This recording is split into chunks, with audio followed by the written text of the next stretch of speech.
welcome back to the Witch's Cauldron. Today is the first in the series on the Sabbats in the pagan Wheel of the Year. And it's only the first because of the timing of when the channel was started and the timing of when the Sabbat of the subject of today's video, Lughnasadh or Lammas, happens to fall. Lughnasadh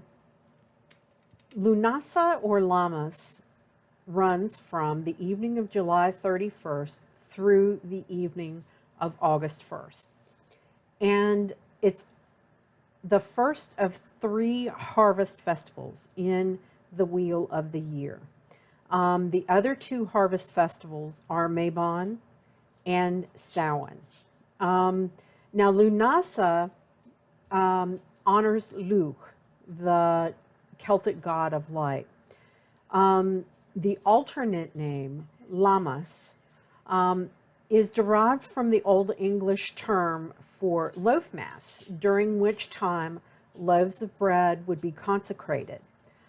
It was during this time that seed grain would be saved for planting of the next year's crops. Now, it's a celebration of the first fruits. It's a celebration of the first harvest. It's the celebration for the harvesting of grain. Now, you have to remember, in ancient civilization, it was so important for the harvesting of the grain because the grain was among the first crops to be harvested. And those were the crops that were stored to get you through the winter months. They did not have the modern means of refrigeration, of preservations that we have now. I mean, they didn't, can food the way that we do now. They had methods of fermentation. They had salting of meats, drying of meats, smoking of meats. But they didn't have ways like we do now of, freeze drying, typical that we have now, of dehydration, et cetera, that we have now, like through modern methods. So it was very, very important to store their root vegetables in manners that would make them last the longest. So that would be your potatoes, your sweet potatoes, your turnips, rutabagas, things like that nature. And it would also be important to harvest your grain and ensure that that grain was stored in a manner that it would get you through the winter. So you could fix things like porridges and oatmeals and bread and things that were hearty enough so that if you did have some beef and some grain, some preserved meat, some salted fish, that you could make a hearty soup or something of that nature for your family to get them through cold winter months until you could then start to get fresh vegetables in and, start early with, early crops in the next year. But it's also a time that sounds very, serious and dire, but Lughnasadh or Lammas is also a time of festivals and games. And this was traditionally in ancient Gaul when the Highland Games were held. So these were, games of strength and games that would reenact, almost kind of like games of skill and games of war and fighting and things of that nature. Modern day, now, the typical crafts and activities associated with Lughnasadh and Lammas is like bread baking, especially bread that is plated or braided. This is, then included in the cakes and ale part of your Lughnasadh or Lammas ritual. With typically what I do is I do 2 half loaves. One is set outside at a crossroads as an offering to the divine and to nature itself. And then one loaf, half loaf, is included in my cakes and ale. And it's also a time for making bannocks, which are traditional Scottish oatmeal cookies. And I love making bannocks this time of year. It's the only time of year that I do it, and I love making bannocks. And it's also making corn dollies and incorporating that into your altar decorations. And your altar decorations can include, things like sunflowers and honeysuckles, if you still have them. I dry honeysuckle blossoms and then I put them on my altar. Things of that nature. So what I really want to do is to go through some of the color correspondences, to go through some of the other correspondences with you, go through gods and goddesses from various pantheons, because this celebration was not just particular to Celtic or Sayax, Wicca, Welsh traditions, Anglo-Saxon traditions. This celebration was also throughout, even Native American traditions have a spin on it.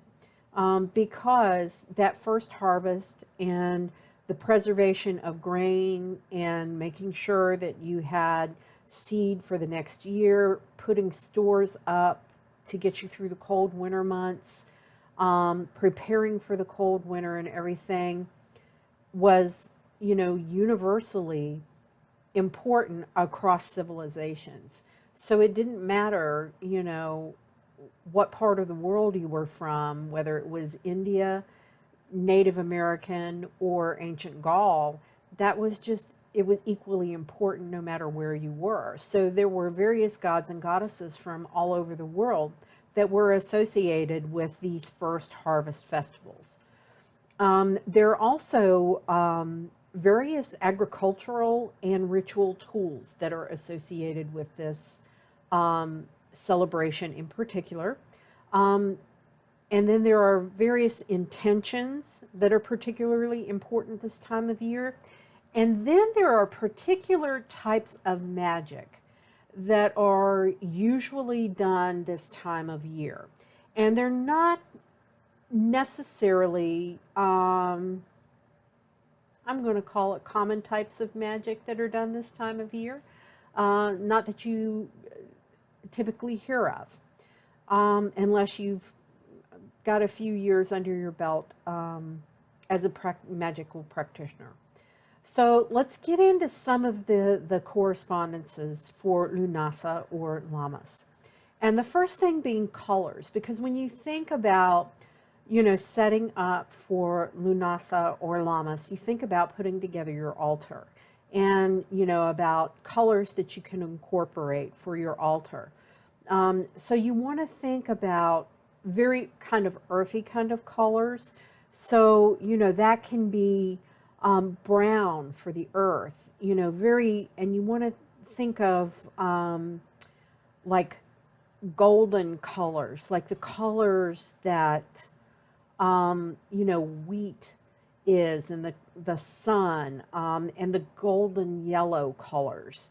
You can also incorporate oranges, purple for like royalty and regalness, and also red for blood. So those are the primary colors that are associated with Lughnasadh. That's what it's referred to in my tradition. So rather than using both names from here on out, I'm just going to refer to it as Lughnasadh. There are trees that are typically affiliated with this celebration, and those are acacia, alder, apple, myrtle, oak, reeds, and rushes. I throw those in with trees because I don't really consider them to be herbs. Vines, woad, and rowan.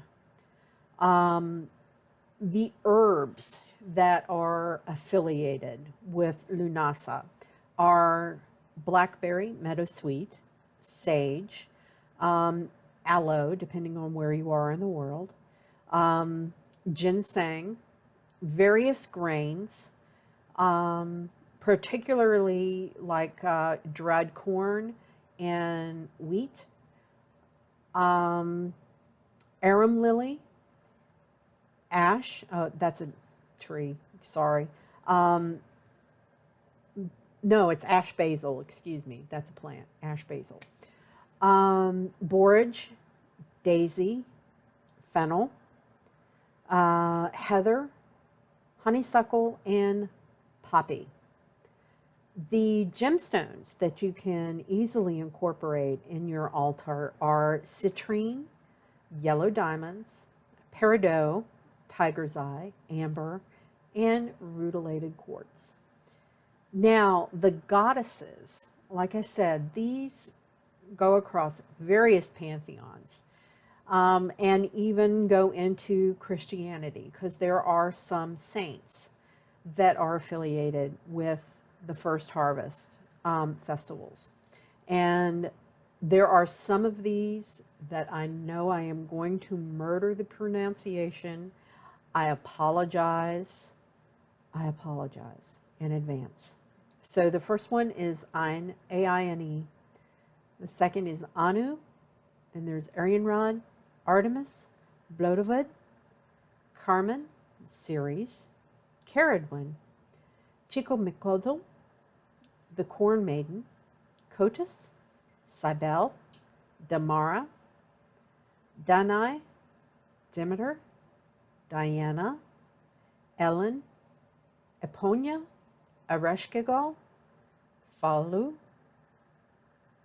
Freya, Frigg, Farina, Inanna, Ishtar, Isis, Kore, Morgan, Persephone, Pomona, Rhiannon, Saint Anne, Saint Catherine, Saint Helen, Saint Sidwell, Celasia, Sif, Solith, and Taltu, which is Luke's foster mother.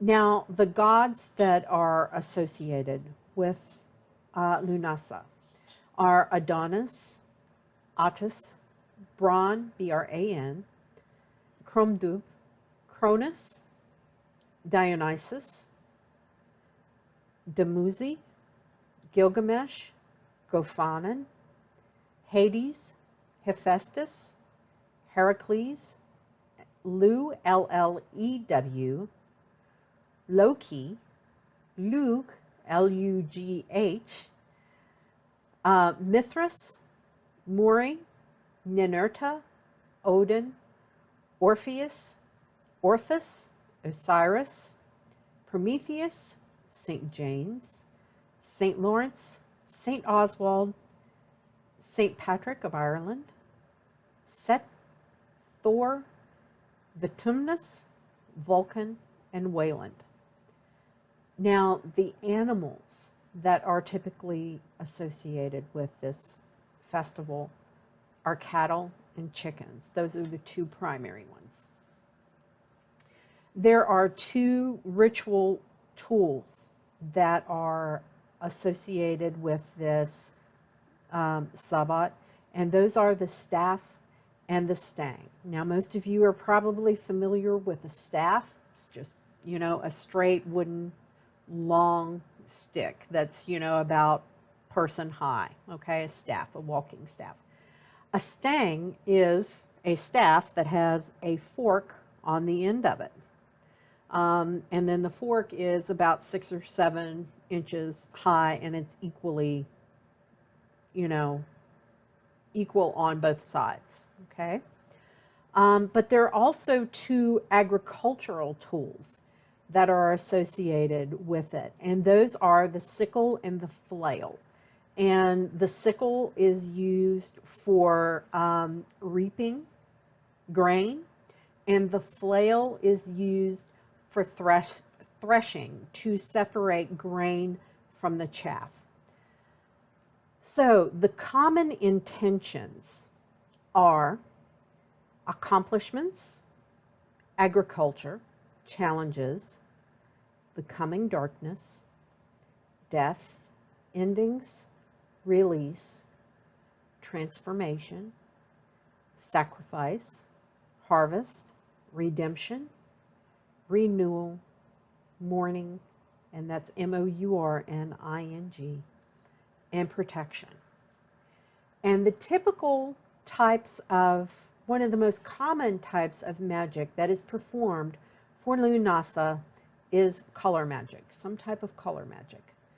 And the types that are not as well known are warrior magic, and that includes doing a warrior mask out of paper mache and decorating it with protective, like doing face paint on the warrior mask. So if you've ever like watched, say, Braveheart, and the way that the tribes painted their faces to look more fierce, that would be included as part of your warrior magic, to be more forceful and more warrior-like in dealing with something. Ash magic, and that is ASH, as in wood ashes that, you know, from being burned, wood being burned down. And that's a form of divination. And totem or animal magic. So with that, those are the typical things that are done in celebration for Lughnasadh. Some things that you can think about incorporating into your celebration of Lughnasadh or Lammas. Comment down below and let me know if you're going to be celebrating Lammas or Lughnasadh on August 1st. If you've done anything to prepare. And if you have, what have you done? Let me know what you've done so far. I'd love to hear what you've done. For those of you who would like some further information about Lughnasadh or Lammas, there are 2 books that I can highly recommend. One of them is readily available because it's still in print. And that is this one right here. Let me see. There we go. That shows up better. And it's Lughnasadh from Llewellyn Publishing. And it's from the Llewellyn's Sabbath, I believe it's Sabbath Essentials series. And you can get that readily on Amazon. And I will link that in the description box for you on Amazon. And the other one is, it was also a Llewellyn publication, but it is no longer in print. So it's a little bit harder to come by. Sometimes you can find it on eBay. Sometimes you can also find it on Amazon. And it's a little bit more expensive, and it is Lammas, and it is by Anna Franklin and Paul Mason. Both of these books are excellent. They go into a lot of detail about the folklore, various crafts, recipes for meals, for baking of your bread, for your bannocks, everything like that. So I will link both of those books for you in the description box, and those will be Amazon links. Be sure to subscribe before you leave. Give me a thumbs up on the video. And our next video in this series will be for Mabon, which is the autumnal equinox, which is around the September the 21st, if I remember correctly, somewhere between the 21st and the 23rd of September. So until then, merry we did meet, merry we did part, and merry we will meet again. So until then, everyone, be well and walk in love and light. Bye.